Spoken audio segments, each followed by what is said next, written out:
Enfin, j'espère. Et vous avez des projets de théâtre ou de cinéma? Écoutez, Bienvenue sur la chaîne Icônes et Silences. Installez-vous confortablement, car l'histoire d'aujourd'hui va vous hanter bien après que l'écran se soit éteint.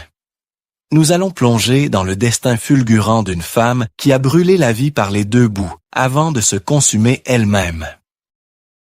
Nous sommes le 26 juin 1967. Il est environ 14 heures. Une petite Renault dit bleu fonce à toute allure sur l'autoroute de l'Estérel, sous une pluie battante qui noie le sud de la France. Au volant, une jeune femme de 25 ans lutte contre le temps, contre la fatigue et peut-être contre ses propres démons. Elle est en retard pour son avion à Nice. Elle roule trop vite, beaucoup trop vite, comme si elle cherchait à fuir une menace invisible. Cette femme n'est pas une anonyme. Elle est l'incendie du cinéma français, l'actrice qui dévore la vie avec une fureur sacrée, la sœur étincelante et indomptable de Catherine Deneuve. Elle s'appelle Françoise d'Orléac. Et dans quelques secondes, au tournant de la sortie 47, tout va s'arrêter dans un brasier terrifiant. Mais pourquoi courait-elle vraiment ce jour-là? Était-ce simplement pour ne pas rater un vol vers Londres ou fuyait-elle quelque chose de beaucoup plus lourd? Sous les projecteurs éclatants de la scène, Françoise était le visage de la joie et de la modernité. Mais derrière le rideau, des blessures silencieuses s'accumulaient. Dans la solitude de cet habitacle, quelques heures avant le drame, quel nom résonnait dans sa tête? Qui lui a volé sa paix intérieure? Qui l'a poussé à cette course effrénée vers la mort? Est-ce l'industrie impitoyable qui l'a traité comme un produit, ou l'homme qui a brisé son cœur sans jamais se retourner? Aujourd'hui, nous n'allons pas seulement raconter un accident. Nous allons tenter de lire les pages brûlées de son journal intime. Nous allons révéler le secret que Françoise d'Orléac voulait peut-être hurler au monde, juste avant que le silence ne l'emporte à jamais. Françoise d'Orléac n'est pas arrivée dans le cinéma sur la pointe des pieds, elle a débarqué comme une tornade.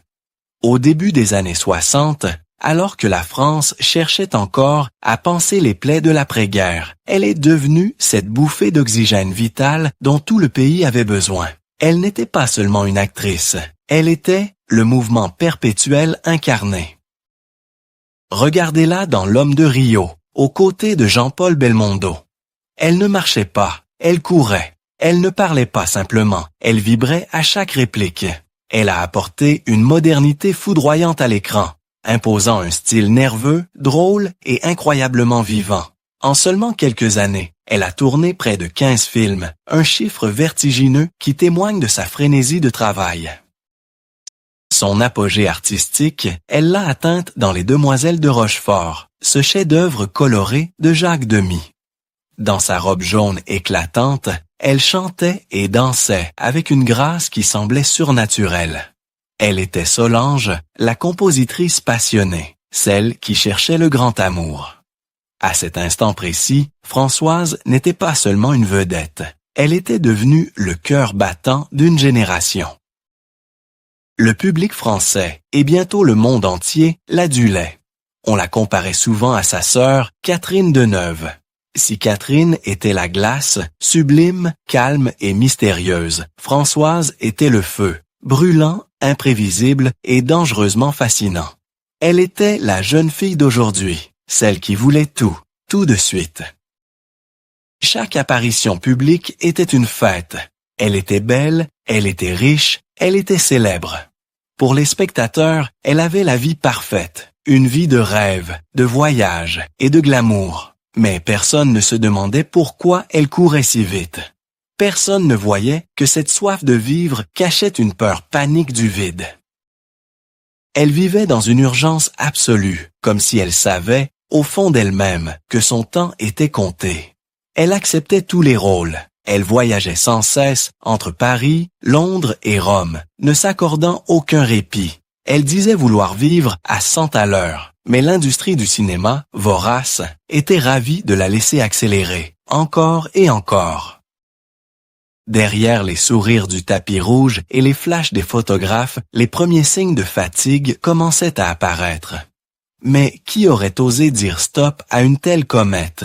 Qui aurait pu deviner que cette lumière aveuglante était celle d'une étoile sur le point d'exploser? Tandis que le public voyait Françoise sourire sur papier glacé, les coulisses révélaient une réalité bien plus cruelle. L'industrie du cinéma, cette machine à fabriquer des rêves, est aussi experte pour broyer ceux qui les incarnent. Françoise n'était pas protégée. Elle était exposée, nue face aux critiques, souvent livrée à elle-même dans un monde d'hommes qui voyaient en elle une muse, mais rarement une femme fragile. Il y a une blessure précise, une date gravée au fer rouge dans son cœur, qui ne s'est jamais vraiment refermée. C'était en 1964, au Festival de Cannes. Françoise défendait le film La peau douce, réalisé par François Truffaut.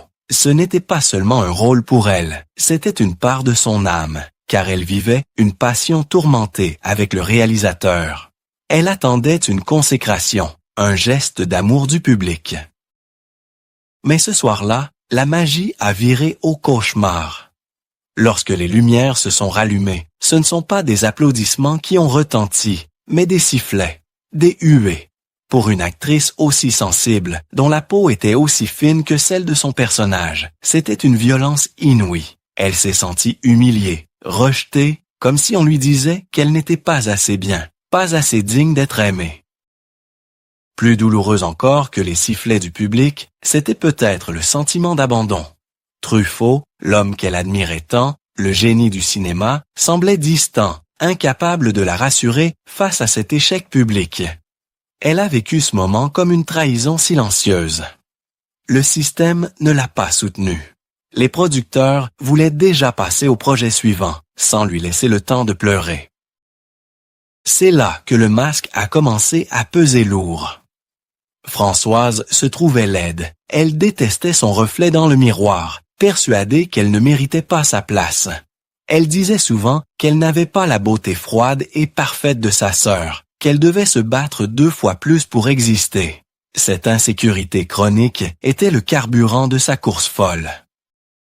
Au lieu de ralentir pour guérir, elle a fait le choix tragique de beaucoup d'icônes blessées. Elle a accéléré. Elle a rempli son agenda pour ne pas avoir à penser, pour ne pas avoir à affronter le silence de sa chambre d'hôtel. Elle travaillait jusqu'à l'épuisement, signant des contrats les uns après les autres, captive d'une industrie qui ne lui demandait jamais comment elle allait, mais seulement à quelle heure elle pouvait être sur le plateau. Elle était devenue une prisonnière de luxe, adorée par des millions d'inconnus, mais terriblement seule face à ses doutes. Et cette solitude allait bientôt la conduire sur une route pluvieuse, au volant d'une voiture qui n'était même pas la sienne. Le destin a parfois une ironie macabre. Ce lundi 26 juin 1967, Françoise d'Orléac aurait dû être tranquille. Mais elle courait, encore et toujours. Elle devait prendre l'avion de 15 heures pour Londres, afin d'assister à la première anglaise des Demoiselles de Rochefort. Mais juste avant de partir, un détail l'avait retenue. Elle avait fait demi-tour pour signer un chèque à sa mère. Ce simple geste d'amour filial, ce besoin de bien faire jusqu'au bout, lui a coûté les quelques minutes décisives, celles qui séparent la vie de la mort. Il pleuvait des cordes sur la Côte d'Azur. La route était noyée sous un déluge, rendant l'asphalte traître et glissant.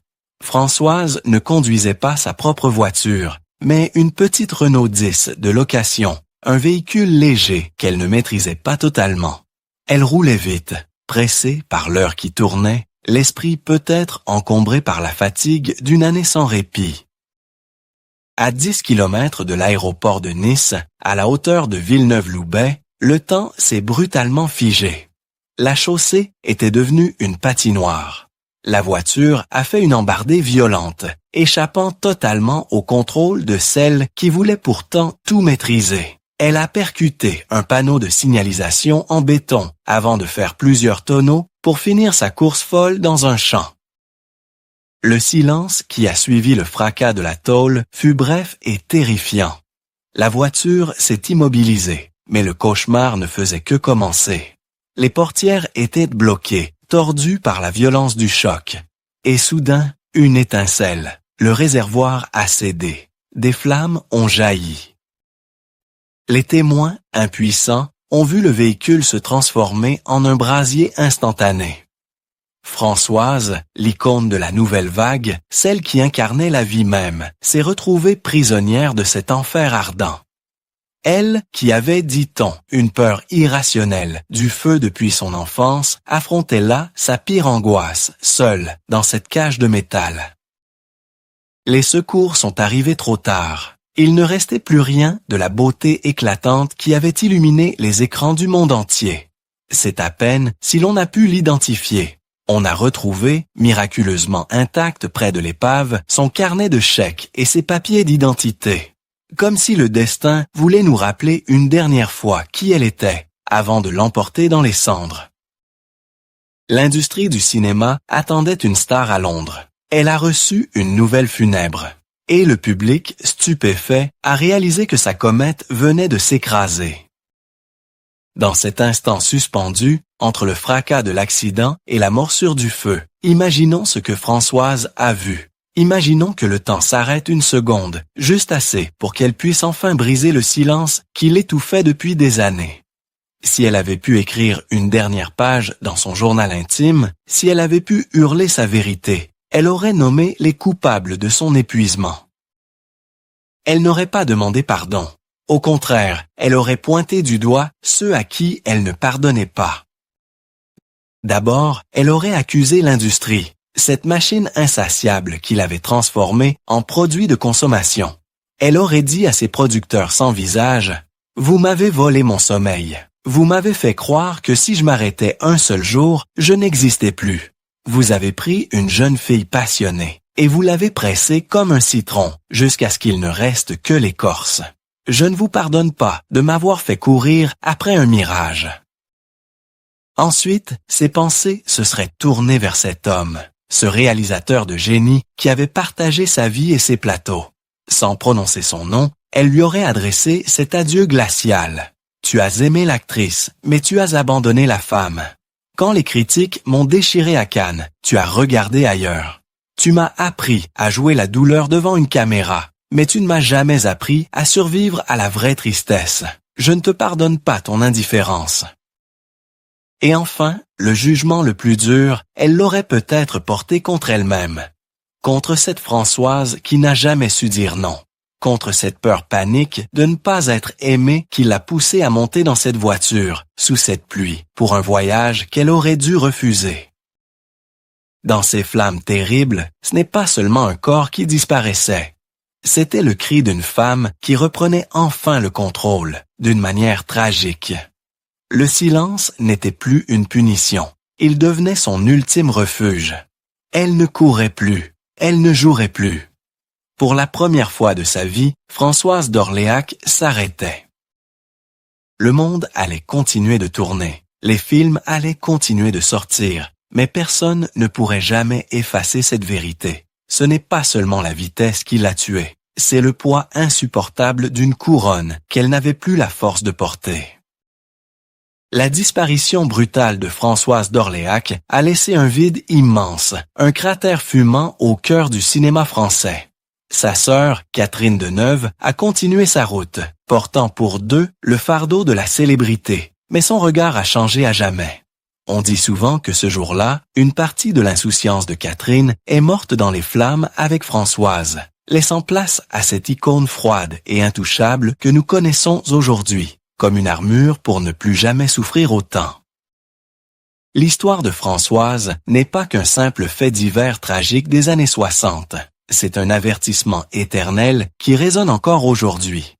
Elle nous rappelle que derrière les paillettes, derrière les sourires commandés sur les tapis rouges et les agendas surchargés, il y a des cœurs qui battent trop vite, prêts à se briser. Elle incarne tous ces artistes que l'industrie a aimés pour leur lumière, mais ignorés pour leur douleur. Combien d'autres étoiles avons-nous regardé briller, sans voir qu'elles se consumaient déjà de l'intérieur?